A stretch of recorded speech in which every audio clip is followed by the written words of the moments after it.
I was the oldest son, the oldest grandson.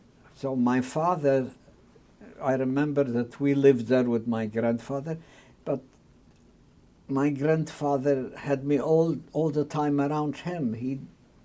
My grandmother used to joke about it, said that he's married more to me than to her. For me to be in once a year that khevre-kedishe, that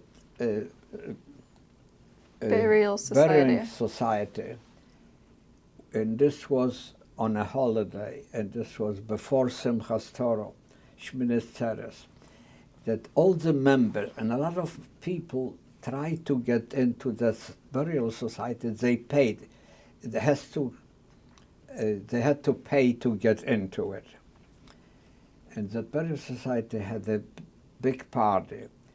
And then my grandfather had a very large apartment.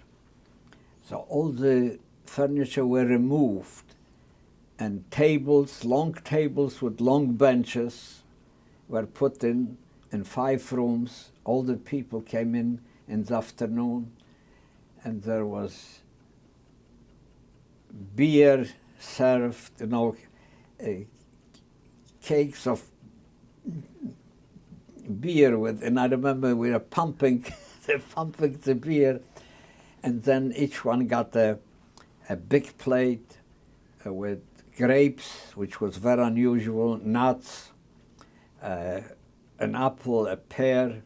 The rabbi was there, the cantor was there, and they were singing, and the committee elected each time a president. And my grandfather was always elect president, So the cantor was singing, and it was a small town, and kids were not allowed.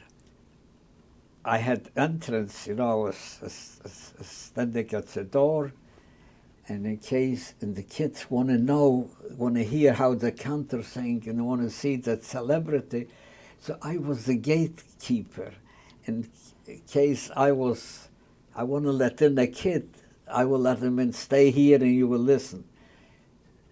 So I had the key to the towns. I was a very important kid, because everybody wants to be close to me, because when it comes to that, I have the key to the gate, whom to let in.